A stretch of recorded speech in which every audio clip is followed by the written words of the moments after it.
What I have in front of me is a Kenyan coffee, lightly roasted. I have a particular profile that I usually go with, and it's been off roast for about 2, 3 weeks. I've had it a couple times, played around with different grinders. Smells absolutely divine. Amazing smell of the coffee.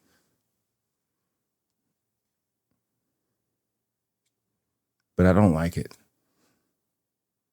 I'm not just saying that. I think I'm very honest with you. I think you should be honest with yourself. But I think I'm coming to terms with it.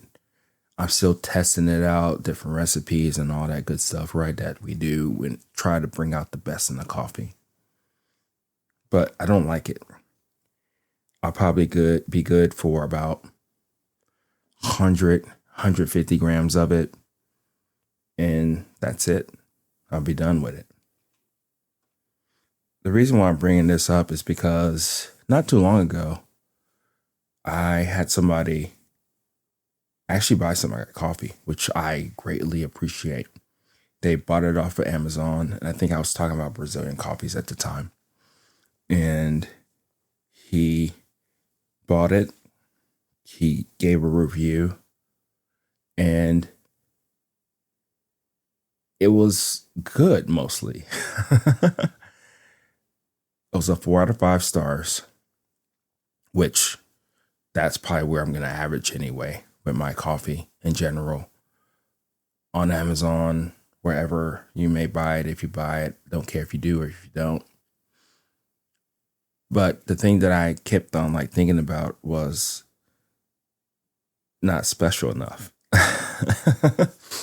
And we are people of understanding, hopefully, of critiques.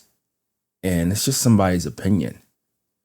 And I think that all opinions are valid. But in this case, I want to step out of this a little bit and kind of think about it a little differently if we can. At the end of the day, we're talking about coffee flavor and preferences. That's it. That's it. I may say something on the bag about it's tasting juicy. You'll like it in this application. But even if I don't, or any other roasters out there that do or don't, it doesn't matter. Once that bag of coffee essentially leaves your hand, that's that person's coffee. That's not your coffee anymore. They're gonna go through their own protocol. They're gonna go through their own ritual to see what this coffee is all about. And through their honesty and projections and judgment and raves and positive and negatives or whatever it may be, that's theirs. That's yours, because that's what you're tasting in the cup of coffee. And that's perfectly fine. The thing that kind of gets me going a little bit more is that I've talked about this a little bit. I alluded to this a couple of weeks ago, is that we have to understand what coffee flavor and preference means to us. We really do. Because one person's not special and the next person's special are totally different for whatever reasons. It's not a right and wrong thing here. It's just like, damn, this is what I like. Get off me. And that's kind of like where we're at with this thing. And if we can be honest with ourselves, understanding the things that we do understand with the parameters and equipment and the way that we go about doing things, that's all that matters. Truly, that's the only thing that matters here. And as we sit here and ponder and think about why this coffee is what this is, are we truly, really asking ourselves, why do I like this coffee? Why don't I like this coffee? Because I'll tell you right now, I think I've said it many times. Brazilian coffee to me is not the best coffee, but it's the most important coffee. And I still believe that mainly because it gives people that introduction into what specialty coffee is. If you roast it right, you do your things and all that, that coffee more than likely for a majority of people is going to be better than what they're used to, accustomed and tasting in coffee. Point blank. However, as you continue to trust and depend, and as your palate starts to really develop, you start to want to know what else is out there. You've heard people talk about strawberries and blueberries and a complexity and acidity, tea-like flavors from time to time. You want to taste that. You want to experience that. You want to know if you like that. That's the thing that we're really getting at here. And I have my own preference. I'm a medium to dark roasted person. I like sweetness, but I need that acidity kick. It doesn't have to be a 50-50 split. For some odd reasons, the fruitier the coffee, like a natural, I don't really care for. If something's really high in acidity and doesn't have really that much character to me, it doesn't do it for me. I like fines sometimes in my coffee.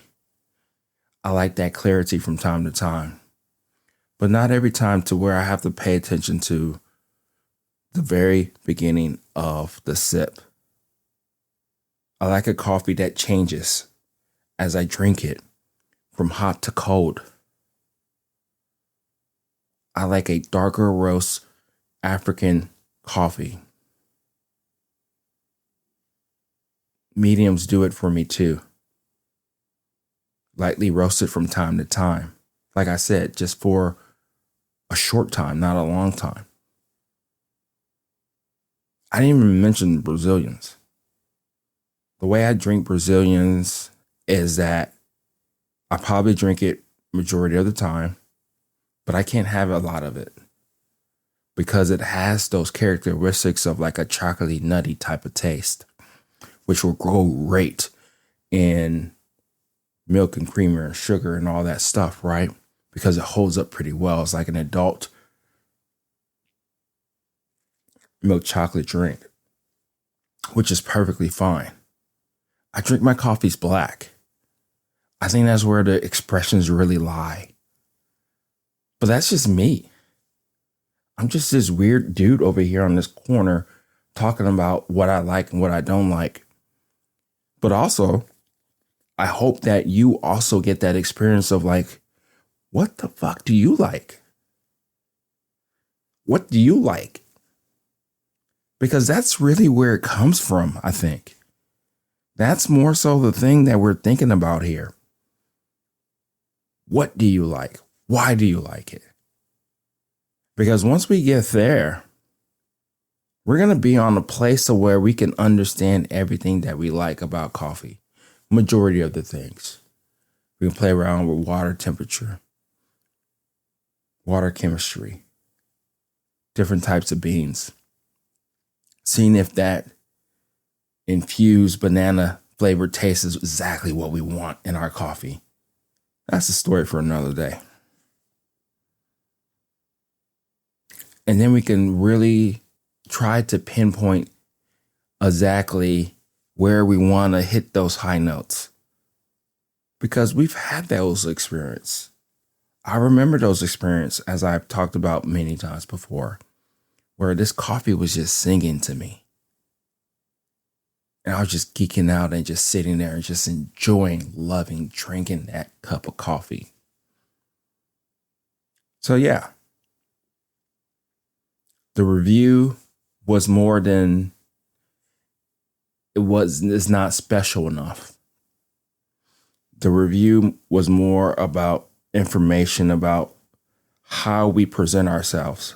Like, for instance, for me, which is perfectly fine. I can take as much criticism as I can, I think.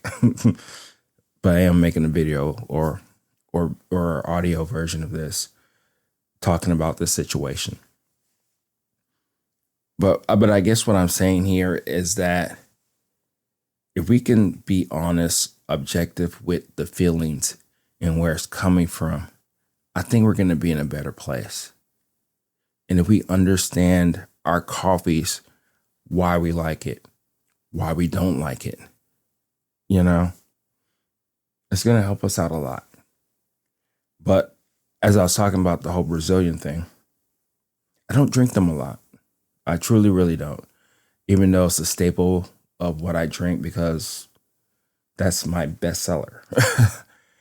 And it's a coffee that can get interesting, has tons of sweetness, lacks that acidity that I crave in a coffee, but you can get there from time to time.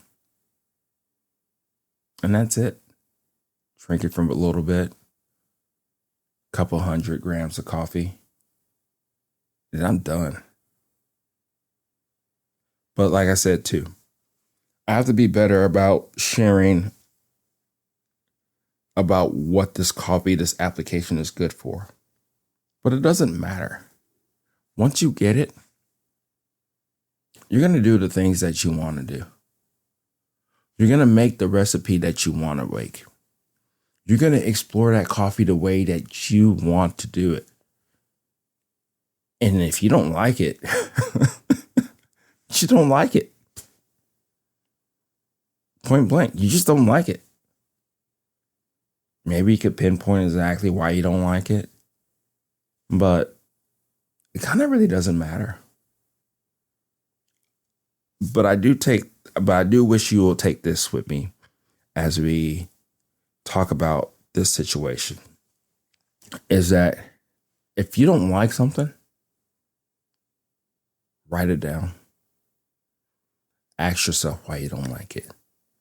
What are the notes on the bags? What was that information that I did learn? Or what did I pick up on? So if I hear chocolate nutty, Hershey Marshalls or whatever the hell it's called, Hershey Kisses,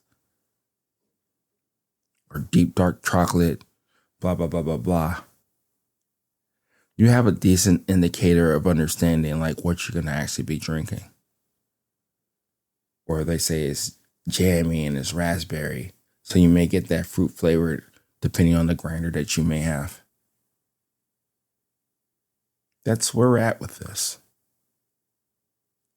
Because a lot of times those labels are bullshit, myself included. But that is some information that you can get in order with the application that you're trying to go on when you're trying to enjoy that coffee or not enjoy that coffee. Because that's where we're really at. So enjoy, judge, like, dislike. But as long as you're exploring and you understand what you're really trying to get out of the coffee for that particular time, that's all that matters. That's the only thing that matters. I welcome all the criticism. I welcome all the feedback. I welcome it because this is where the growth comes from. I'll leave off this with you, is that a lot of times when you're doing something like this, you don't know what others may think. Yeah, you may see a like, you may see a comment, you may see a high five. Somebody may call you out on it here and there. But you don't know really how others are taking the information that you're giving. And throughout the year, I've grown quite a bit. You've grown quite a bit with watching others actually performing the craft each and every day, or whenever you may do it. But I guess the biggest takeaway here is that when I get that feedback, when I get that review, when I get that your opinion against mine, that's part of the growth that I look forward to. Because I don't think that way. I think the way that I think, and I do the things that I do. But when I get either a pushback or a comment or somebody saying, hey, I do it differently this way, sometimes I'll try it. Sometimes I will just sit here and just ponder and just think about what does that mean for me and how can I grow? Because that's all I care about, really. I care that I grow more selfishly than anything, but also hopefully that there's something in this journey that we're going on together, short, long, whatever it may be, one video at a time or no videos, subscribe, unsubscribe, is that we get something like that from each other. We just want that type of growth. So yeah, not every coffee in specialty coffee is going to be special. That doesn't mean that it's not special. It's just not special to you. I go through it too. I am in a world or in a situation right now where I have grinders, I have coffee, different degrees of variations, playing around with water a little bit more. And I'm just exploring and enjoying as much as I can too. My biggest thing is that I'm trying to really understand why I like what I like. And if you like what you like and you know the reasons why, you are doing really good right now. So let me know what you think. I'll talk to you later. Bye.